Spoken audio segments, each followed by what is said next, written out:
Let's make it a good day.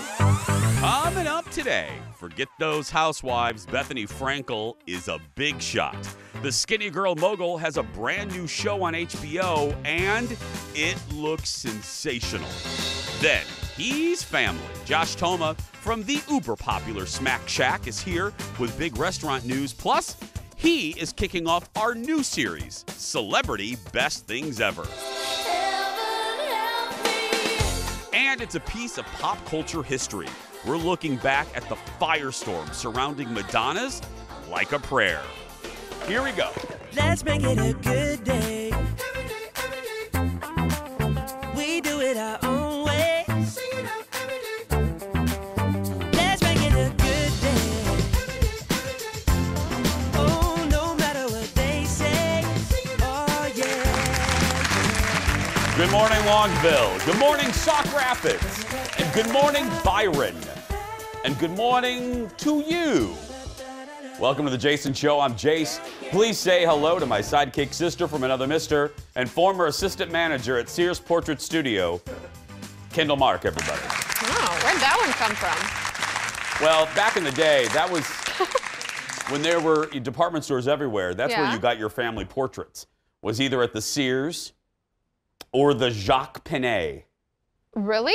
Oh, yeah. JCPenney, especially my town in Michigan City, Indiana, in Marquette Mall, you would go to the Jacques Penney, and then you would get your awkward family photos taken there.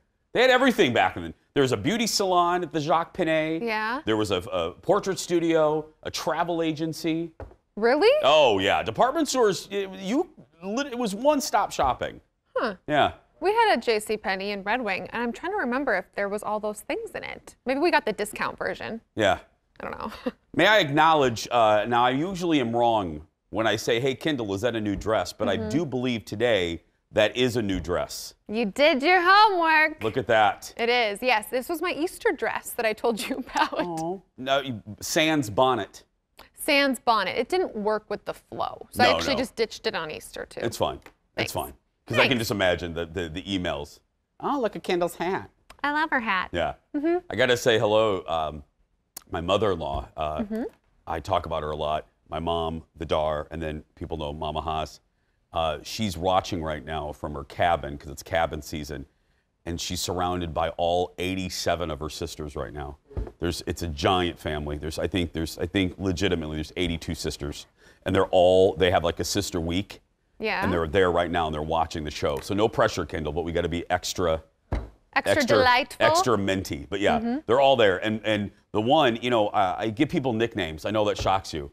But one of the sisters from day one when I met her, I know her name's Tina. It's Aunt Tina. But I call her Tina Hillman. Tina Hillman. I say her whole name. Oh, okay. Which people do to me. Yeah. Sometimes people just, hey, it's Jason Matheson. I say that with Tina Hillman. See, I can't even just call her Tina. Huh. Every time I say her, like, hello, Tina Hillman.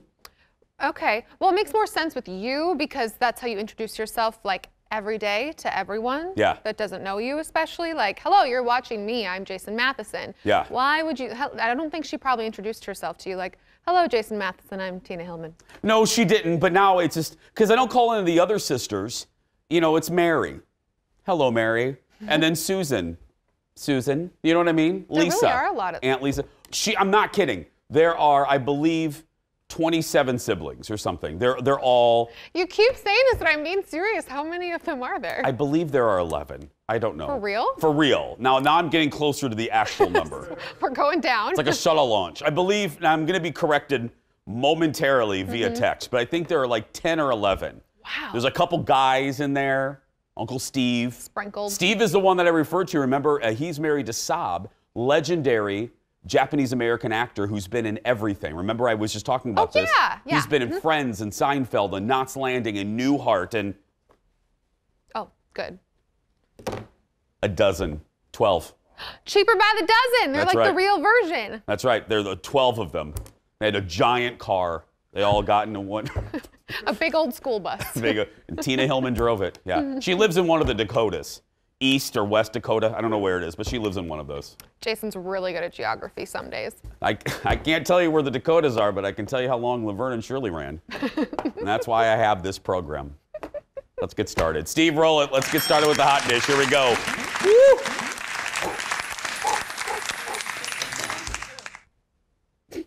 Who needs the Real Housewives, right? Bethany Frankel is back on TV and looking for the right candidate to join her executive team. The trailer for her new show called The Big Shot just dropped. This looks so good. Look at this. New York City. This is gorgeous. First impressions are paramount. If I get this job, then I'm gonna have to make a really hard decision. No, I think you have to make a hard decision now. Or you should take a cocktail and make a life decision in a really short period of time. These projects are designed to put someone to the test. Where's my video? You know what? This is a disaster. Cause this is my... There are no rules. Got it. They're both leaving. Are you nervous? Well, I am now. I'm bringing in someone else. I can do whatever I want. What is Bethany looking for? I am terrified. The Big Shot is going to air on HBO Max and will debut actually next week. This is why I love this, and I'm eating a little crow, and I'll admit it. When Bethany left Housewives, and it was announced that she was going to do a business competition show, come on, we've had it. We had The Apprentice. We had Martha Stewart's Apprentice, which Bethany actually got her start on. Do we need another one of this? We do. That looks great. Because unlike the Apprentice shows of the past, where they make up challenges, the challenges in this show are actually projects that Bethany is working on. So the pressure is high. It's not manufactured. And plus, Bethany is the grande dame of reality television. She can deliver a great interview in what's called, now everyone knows them, testimonials. She knows how to drop a line, and the stakes are high. I mean, if she is a great entrepreneur. You can't bust her for that. And so I always thought that she was on Housewives first and then went on to Martha. No, but other way that's not around. it. She was on Martha Stewart's Apprentice first, got a taste of it. Martha did not like her and admitted that later, did not like Bethany. And then Bethany was friends with, was it Jill? Yeah, Jill Zarin, our friend.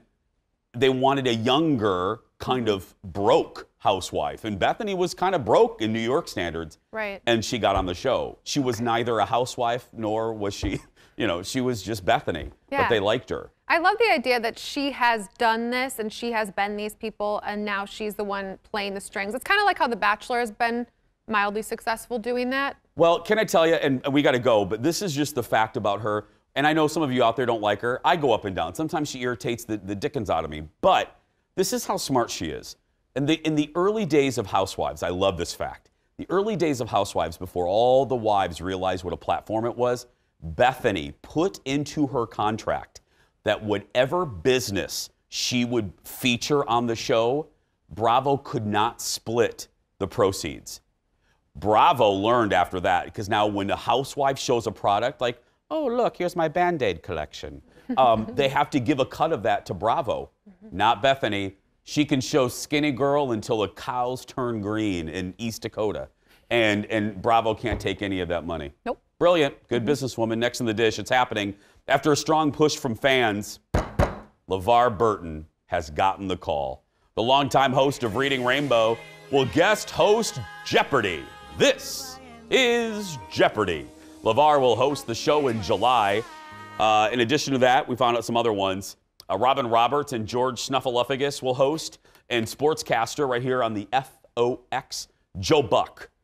Joe Buck. He's polarizing, isn't he, Kendall? You know about sports. Sports fans either like him or they don't. Am I right on that? And certain teams, like fans of certain teams, because they perceive him as not liking their team. See? Thank you, Lemon. Yes, Are those lemons or are those roses? They would be, yes, roses, not lemons. They look like lemons from here. I mean, these don't really work. I mean, I got to get new ones, but. No, I mean, I could see where the confusion would lie, but no, they are indeed roses. Okay. But yeah, I thought Joe Buck was on Howard Stern. Great interview. Fascinating guy. Yeah. But even he said, oh yeah, I'm polarizing. Yeah. And I mean, I don't think that, but people feel very strongly about it. He's amazing, though. He is one of the best at what he does. Hey, and credit where credit's due. Aaron Rodgers just wrapped up his guest hosting. This is for our Wisconsin friends. Credit due. Ratings went up 15% with Aaron Rodgers, which tells me the audience of Jeopardy, they don't want razzle-dazzle. They want a calm sea. They want actually someone a little boring. And I'm not calling Aaron boring, but he's, not you know what I mean? He kept it pretty monotone and like, here we're going, and that's it. Yeah. Right. Like Aunt Mary. What? Mary's just very quiet. Oh, okay. I'm listing off all the sisters again. I know. I'm like, are you Aunt just Mary. doing this for bonus brownie points right now? What? What? A little bit about brownie points. There's a couple of them that don't like me. So I'm sucking up now. Just kidding. Not really. There's a few that don't like me. Next in the dish, Ellen is in some hot water this morning for something she said on Kimmel this week. She was talking about the time her wife needed an emergency appendectomy. Thank you. Try to say that 4 times. And how it came at a time Ellen was having trouble sleeping. Look at this. So Chelsea Handler told me about these like weed drinks. They're called CAN, C-A-N-N. Oh. And they have CBD or TH. I don't know what the good thing is, but it has something that's supposedly, this is another one. Like, no, this is different. So I drank 1 and I didn't feel anything, and I drank 3. And then I took 2 like melatonin sleep pills, and I'm laying in bed, and I realize she's not in bed. And I said, are you okay? And she's like, and I said, baby, are you okay? And she's moaning. I get out of bed, and she's on the ground on all 4s. And I said, you're not okay. She goes, I'm okay. I said, no, unless you're playing Twister by yourself, you're not okay. So I rushed her to the emergency room, and You drove her yourself? I did. I mean, I kicked in, like, my adrenaline was like, because I just had to rush her there. So it's probably not safe. I shouldn't be saying any of this. I was. Yeah, probably not. At least you're headed to probably. There's some stories, as I know, you just shouldn't share.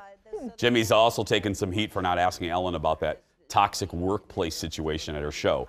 I will play devil's advocate. I get it. I would have loved for him to do it. But, you know, sometimes, I don't know if Jimmy Kimmel's show, which is light, I don't know if that's the place, you know what I mean, to bring that up. Right. Because I would say on this show, like when Ann Curry was on a couple years ago, I didn't ask her a lot about Matt because she wasn't there to promote it. I don't, you know, I don't want to make the guests feel uncomfortable. Right, and it was after an entire segment about them talking about marijuana. Yeah. Like, this again, so. Maybe Ellen shouldn't. And Ellen looked like she had a little sunburn there. Hope she gets some aloe vera. Aloe vera? What? I was repeating you. Aloe vera. Aloe vera. We have a lot more to come. Go get some more Sanka, a little glass of OJ or grapefruit juice, and meet me back here in just a few minutes. Back in a moment, everyone. The hot dish isn't over yet. Dax Holt joins us next with the scoop on his news-making interview with Bachelorette star Dale Moss. How's it going with Claire? We're going to find out. Plus, it's one of the most popular restaurants in the area, and he's the big guy behind it. Josh Toma will join us live with some big news. Plus, he's kicking off our new series, Celebrity Best Thing Ever. And we're looking back at the drama surrounding Madonna's Like a Prayer on the video's anniversary. That and more when The Jason Show continues.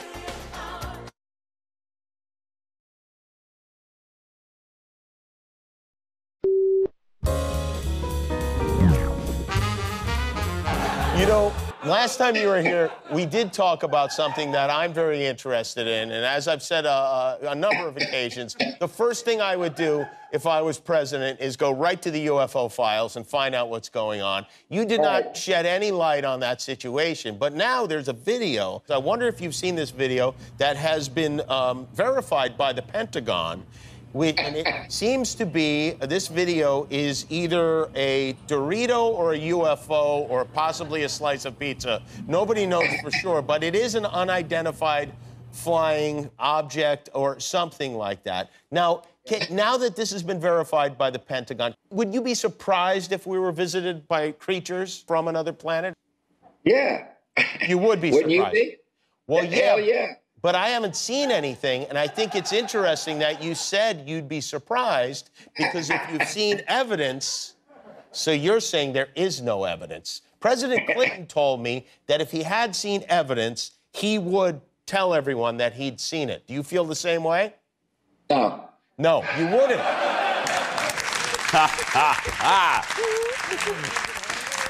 Former President George W. Bush with Jimmy Kimmel. Look, here, this is an example. I was just telling Jeff this. That's why I don't like to demonize people on whatever side of the political spectrum you're on.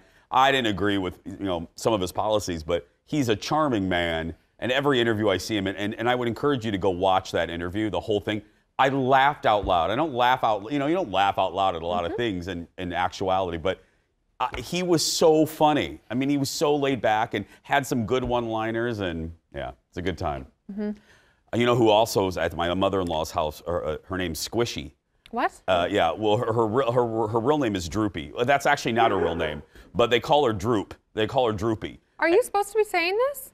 Well, yeah, everyone, that's her whole town. I forgot the town where I host the event. I hosted in Viroqua.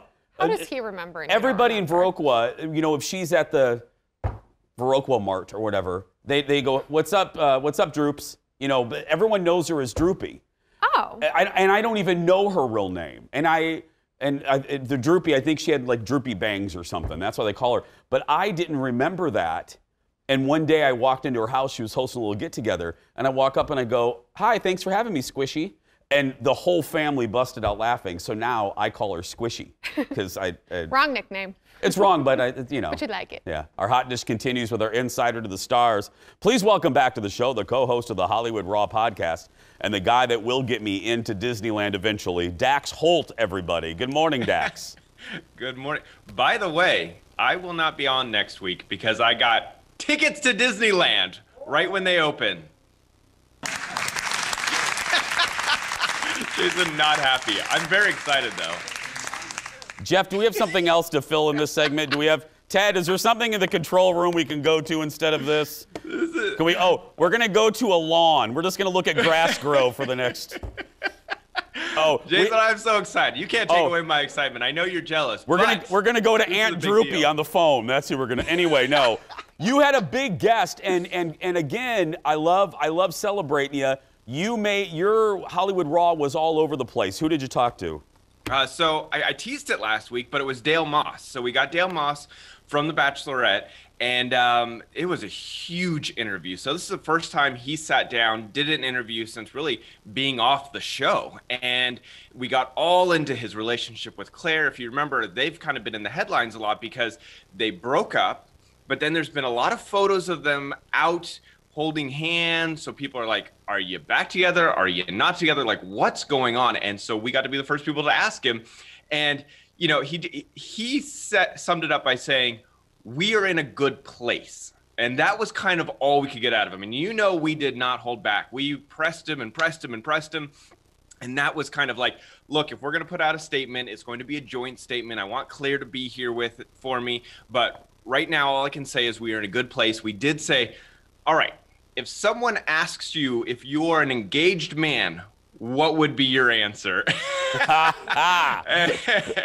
and he just kind of shrugged that one off. He laughed. He was like, I know where you guys are going with this. But really a great interview. There was a lot of cheating rumors kind of circulating about him on the blogs. And that was kind of one of the rumors that, is this leading to their breakup? And he said, nope, that couldn't have been more far from the truth. He goes, people like to talk on the internet, but that was never even a discussion when we broke up the first time. That was never a thing for them. So it was a really good interview, though. Oh, it was. And again, hats off. Everyone picked you up. People Magazine, everybody. They were glamping on to any headline that came out of it. Did you like him? Did you like him just as a guy? Oh, yeah. Super charming guy. Awesome. And he's got a good sense of humor about himself as well. Like, we got into, I don't know if you saw the photos of his, Party City Halloween photo shoot. Yeah. That were going around the internet when he first came out. It was like him in a Taco Man suit and him as a gladiator and Superman. Well, we asked him about that, and he goes, look, guys, it's super embarrassing to look back and see those are the photos that surfaced. Not my ones with Tommy Hilfiger or some of the other, big photo shoots he's done, but his Party City one. He goes, I shot those at a time in my life where we kind of needed money. It was a huge payday. They said it was going to be all internal. And of course, you don't think down the road you're going to be on the biggest dating show in the world and those are going to resurface. Yeah, you don't think about that. And I always say this, thank goodness there wasn't social media when we were young. I mean, I'm older than you, but my goodness, I'm glad that wasn't around. Dax, have a good week. And have fun at Disneyland. Bye, Jason. Bye, buddy. You can find the Hollywood Raw podcast wherever you get your podcasts. Do you have any relatives that have nicknames? Yeah, Uncle Pappy.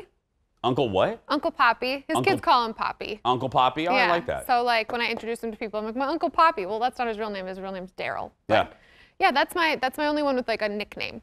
I think every town, every relative, there's somebody in your family with a nickname that you don't call them what their real name is. Well, and like my cousins call my dad Uncle Bird. His nickname is Bird. Uncle Bird? Yeah, Bird. My nickname's Chickadee. We all have like bird nicknames. I'm sorry. Wait a minute. Ted, stop the show. Your nickname is Chickadee? Yeah, Chickadee. My sister is Kiwi. The other one's Tweety. Okay. There isn't enough time to dissect that. So we're just going to move on. For another day. Next on the disc, Chickadee.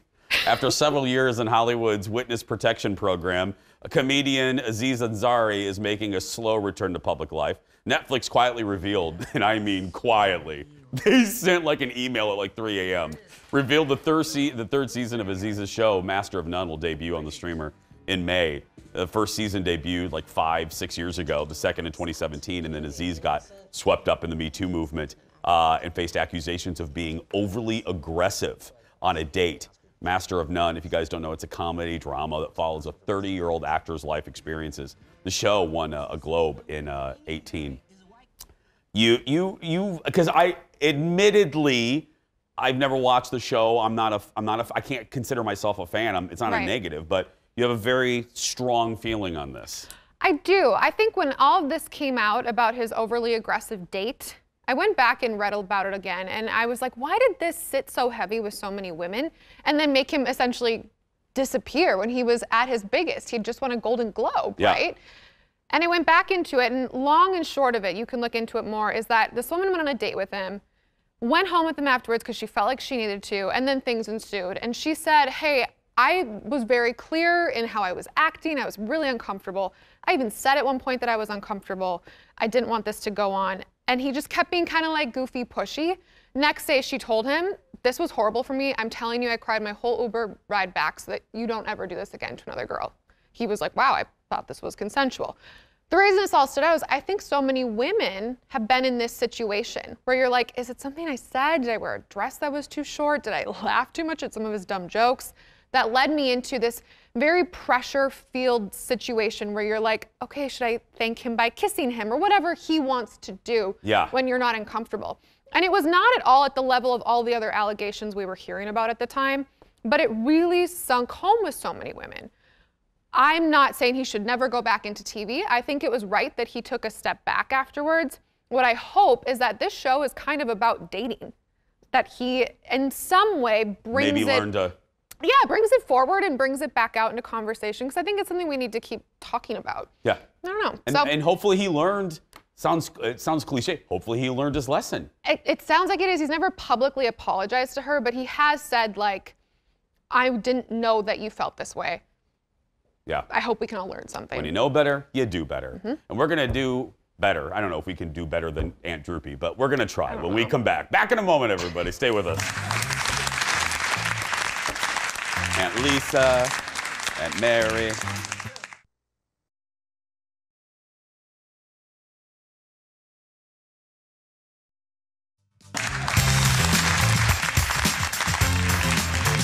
Welcome back, everybody. Well, every now and then, I love to rave about a new TV show, a podcast, or food, or store that I'm loving, and we call it Best Thing Ever. I say it's our version of Oprah's favorite things, but I'm not the only one who has favorite things. I'm letting some of our friends share some of their must-have items, and today it's a top local chef and restaurateur, and admittedly a dear friend of mine. Joining me live is the chef and owner of Smack Shack. It's Mr. Smack Shack himself, the king of lobsters, Josh Toma. Hi, buddy. Hey there. Good morning. Good morning. Okay, we're going to get to your favorite things, which I got to tell you, they are really cool in a minute. But first, I know some people might have heard the news, but in Smack Nation, you guys are working on a big project. Tell the folks about it. We are. So we're opening a new Smack Shack in Bloomington, Minnesota at the old Fuddruckers site on 94 in France, and we are super excited about it.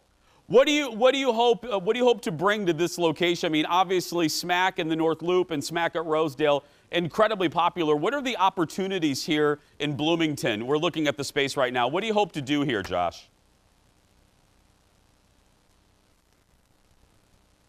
I think one of the great things about this spot versus North Loop is that it has parking, and it's one of the biggest complaints that we get. I never imagined that. However, we have oodles of parking out there, and I think it's closer for a lot of our suburban customers. It's certainly closer to my house. And we're looking at the patio, and I know you can't say too much, but I think you'll be able to tell. You guys are going to have a kick blank patio, right, my friend?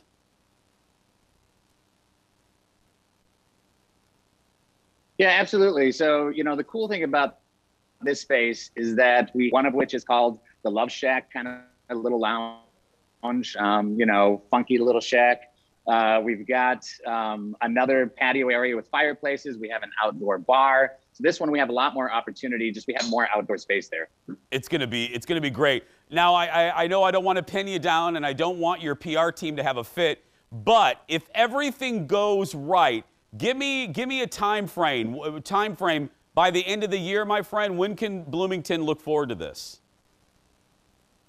I would say look for us in August of this coming year. We're just about to start construction, probably in the next week or so. So we're on track for an August opening. I love it. Okay, Josh was nice enough to participate in our best thing ever, and he has 2 items, and one of them is actually something we get asked a lot every time we have a chef. And we're going to start with your knife set, right? This is one of your best thing evers? Mm-hmm. Yeah.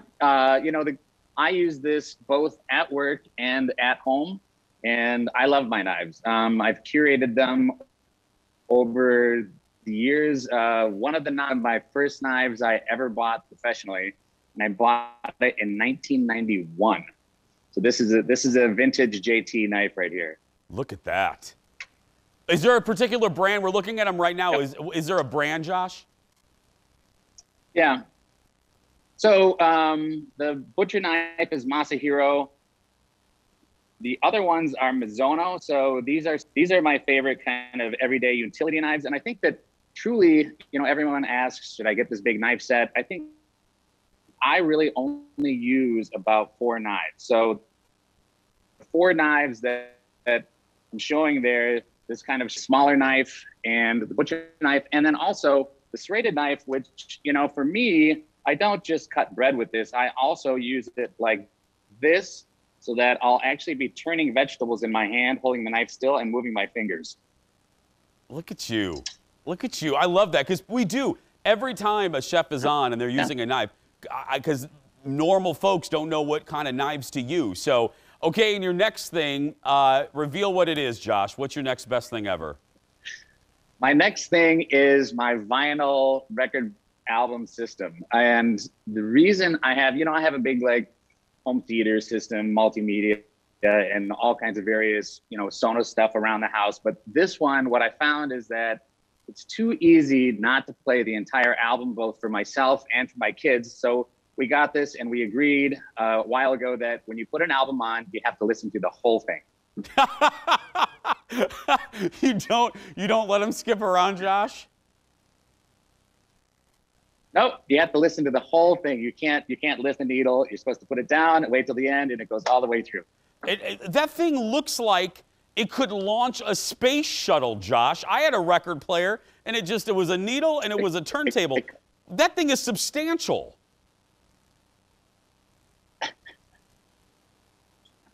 Of Frankenstein's laboratory. The Macintosh amp that's on it has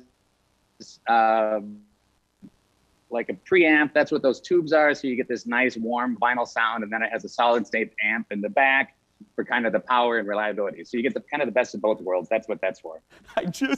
Josh, we just went to you live, and you turned into a little bitty box, like a little bitty small Josh, like you were fading out of existence. You're back now, Josh. We can see you fully and beautifully. Okay, right. Yeah. All right. Okay, good. Yeah. I'm not in the lobster tank. Oh, there you go. There you go again, Josh. You're disappearing again. I'm fading. You're fading. Okay, Josh, before you fade anymore. Don't know. What? Oh, God. He's fading, everybody. Okay, Josh Toma, thank you, buddy. To learn more about Smack Shack, check out their website, Smack Shack, smack.-smack.com. It's right there. I can't read. We'll be posting this segment along with Josh's best things ever on our Facebook and YouTube page. Just search for Jason Show TV. That was great. It's the era of Zoom. I'm telling you, we're going to take a break. We'll be back right after this. Stay with us. We just did the whole show like that.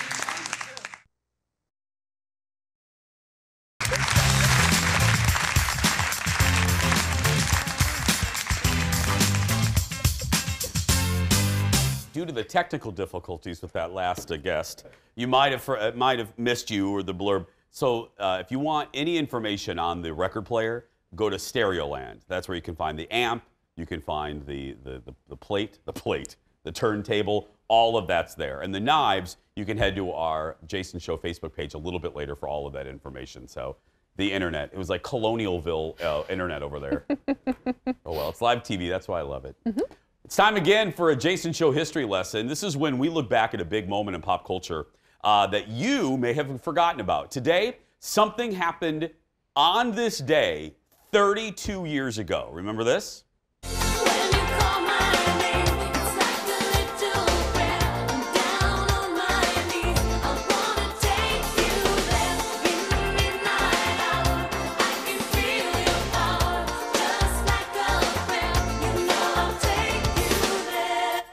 On this day in 1989, Madonna released the video for her iconic song, Like a Prayer.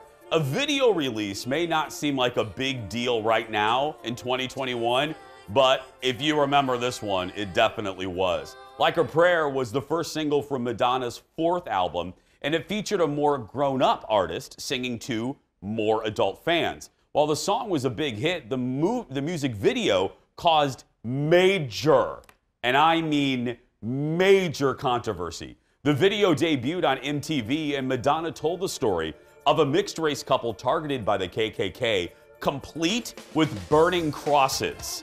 This was on the nightly news. This made Tom Brokaw talked about this. Much of the video was set in a church with various religious symbols used throughout.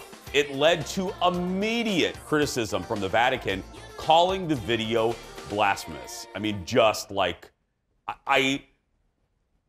youngins, I can't even emphasize what a scandal this was. And she had been involved in other scandals.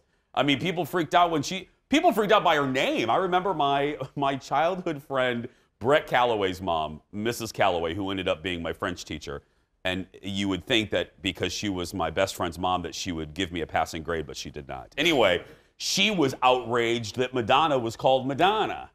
Anyway, it just so happens Madonna had just signed a sponsorship deal with Pepsi, and she created a music video for Pepsi using the song.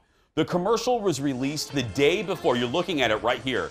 It was released a day before the music video and was seen by an estimated 250 million people.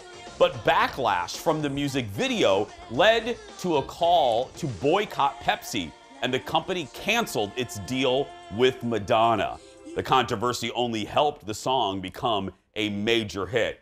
And that is always the thing that I say for all of these groups, the big ones, the legitimate ones, or the ones that are for people, bitter people in a basement at a card table. If you are protesting something like, and I'm talking like songs or a movie you don't like, just realize by doing that, you are giving more publicity to the thing that you despise, and you're helping it become more successful. It's counterintuitive to me. It always has been. Because I got to tell you, I mean, I was raised, Dar's watching. My mom and dad were very young. They were very, they grew up and they were teenagers in the 70s.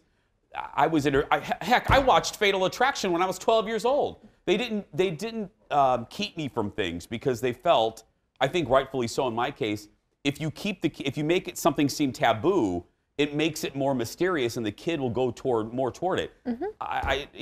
Oh, absolutely. If people are freaking out about something like a music video, if they're like, oh my gosh, this is horrible, this is blasphemous, I'm immediately like, what is it? I'm gonna watch it more. Yeah, and I see it. Yeah, I asked her about it. My mom liked Madonna. My mom was cool. My mom still is cool. But we talked about it, and I talked about it with my friends. It actually led to great discussions. I wasn't raised in a religious household, but it actually led me to have discussions about religions that I wouldn't have. Thanks, Madonna. But no, but it was, ooh, Kendall. A big deal. When I say Tom Brokaw, I can in this segment, it was nightly news stuff. Back when the nightly news didn't cover stuff like this. I mean, the churches were outraged. It was, woof. Yeah. What did she say? Did she say anything about all this? Never apologized. Madonna just did not apologize. And she ended up still getting the money from Pepsi. So there we go. We're going to take a break. We'll be back to wrap things. Oh, no, we have one more segment. We have 3 more segments, actually. Don't go anywhere. We'll be back right after this. Have I done this show before? I just want to make Tyler.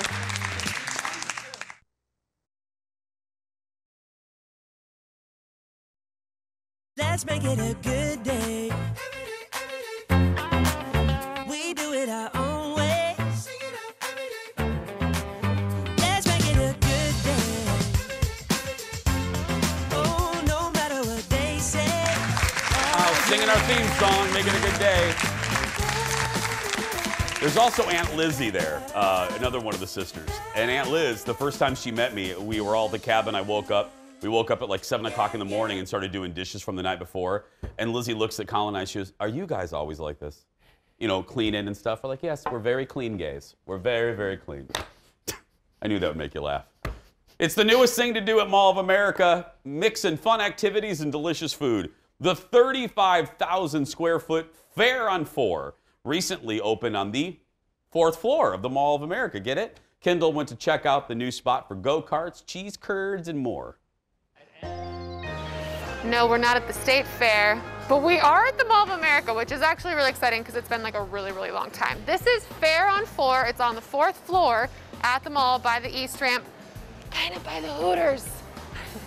Apparently they have go-karting, they have adult beverages, they have axe throwing, and it's the mall. So I'm gonna do it all. Hey Jason, people don't like that I stand, so I was thinking I could get one of these for the show. You guys have been open for about 3 weeks now, at least now we're right here. Right. Kind of crazy opening something like this during a pandemic. How's it been? When we got the word that we could finally open up and have guests in, it almost didn't even feel real. Right. It's been just great experience trying to get back in, seeing all the people in the community and giving them a space that they can come socially distance safely and enjoy all of our activities. Right when you walk in, it's like really bright and like, whoa, where do I want to go first? But it's something that you can do with teenagers, little kids, but then there's like axe throwing and adult beverages. It's really a diverse group. We try to get for everyone. It is going to be a little more adult focused while we have those boozy ice cream floats and the adult milk and cookies. But between all of our claw machines and different arcade games, kids can definitely have a good time here too. All right, I'm gonna try out some food. Do you have any favorites? Oh, I love our cheese curds. We get them from a local creamery here in Minneapolis. We try to go very local with all of our food and ingredients too. That's cool. Drinks, any favorites there? I have to go with the adult milk and cookies or the cotton candy old fashioned. You've mentioned this twice now, so I feel like this is like a really big important thing. Yes, very much. It's gotta be really, really good. It's my favorite. It has a ton of booze in it. It comes with a cookie on top. You can't really taste it. It's a nice, refreshing drink. It tastes like exactly when you were a kid. Yeah. And you used to have that milk and dump a cookie into it and chug that milk after. Same thing, but with alcohol now. So. Okay, tip people, if somebody that you're talking to that works somewhere ever tells you to do something twice, you should probably do that. Oh my God, I'm definitely not going in the go-kart, okay. Full disclosure, I've never thrown an axe. I'm a little intrigued and terrified. So Jeff, one of the owners, is actually going to give me a lesson. We'll see how it goes. Kendall, are you ready to do some axe throwing? Is this a good axe? You said you were gonna get me a good axe? I can't guarantee it'll stick, but I can guarantee that it will fly up to the target, and then it'll be up to you throwing it if it sticks right. What are the tips with axe throwing? The tricks for axe throwing is, the real way to make an axe stick is that if you hold it like this with your 2 thumbs, and hold it at a 90-degree angle, and then you go backwards and you kind of use your core and then you let go of the axe while it's still at that 90-degree angle. Okay. So if you break your wrists, the axe will twirl and it probably won't stick. Okay. But if you don't break your wrists, then hopefully... It just goes. Hey! Okay. I will turn over the axe to you. I'm terrified. And then, no, don't be terrified. It's actually quite fun once you get the hang of it. Okay. So you can pick either target. Okay. I'm gonna go with the one that you use. Okay. Should I do some crunches? Does that like help? God help us all. Slow-mo music, slow-mo moment.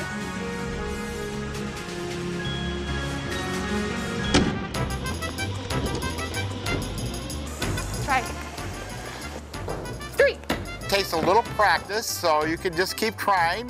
Boy, that was darn close. But it didn't stick. The stick. What take is this? Shut up, Eric. There. Good job. All I needed was to get mad at Eric for telling me I wasn't good at this. It's harder than it looks. Yes, it is. And the coolest part about it is, and the Mall of America has been doing a good job with this lately, keeping things local, right? Yeah, absolutely. So, and she kind of mentioned this, but if you go there and you get some of the food or the beverages, they're all from different places that make their things locally. So like the meats, the cheeses, the grains. We went to the food building a few weeks ago. We showed you that, how that was all local. All their food is from there. I like that. So it's really delicious, and local liquors and beers, and so you're supporting everything here. Pricing, I always like to think of the fam. Pricing's pretty good. It is. It's state fair pricing, Yeah, I guess, which I I was a little unexpected, but then I had the food and learned about it being local, and I was like, oh, I feel that. I'm on board with this. Absolutely. You know? To learn more about the Fair on 4, check out their website, thefairon4.com at the Mall of America. We're going to take a break. We'll be back to wrap things up right after this. Now, I think the show's almost over. I think so.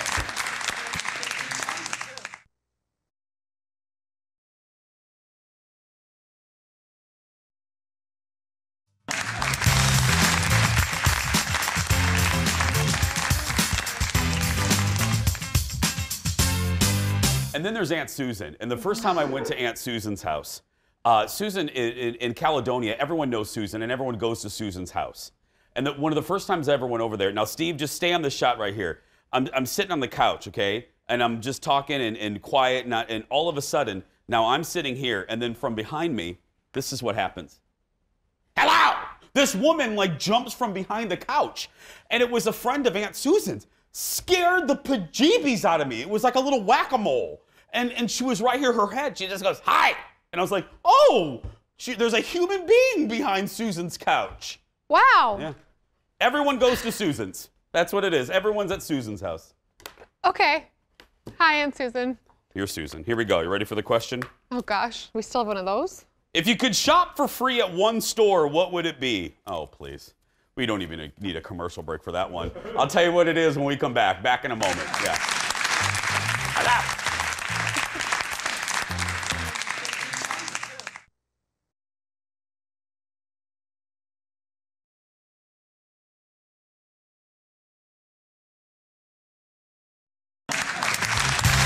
Welcome back, friends. Thanks for spending. You have a lot of choices in the morning, and you chose us, and I appreciate it. Okay, here's the question, the bubblegum goodbye. If you could shop for free in any store, and we're gonna go fancy. We ain't doing practical like Target. Yeah, I mean, because obviously, like Costco, Target, that's great.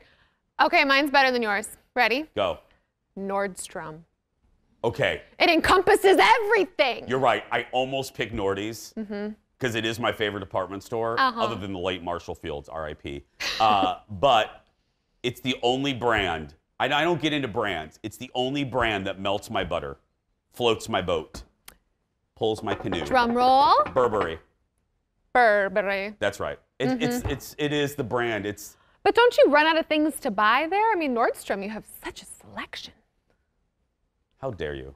Oh, How I'm dare sorry. you? There is never. I have makeup, perfume, shoes, wardrobe, a bunch of other You're right, stuff. and I actually could get Burberry at Nordy's. Exactly. So I'm going to change my answer. I'm going to say Nordstrom. You told me I couldn't change my answer one time. Again, if we can go ahead and take a shot, I don't know how many times in a week I need to remind you, but my name is on the floor right there. So if I wanted to, thank you. I should just stamp that on my forehead.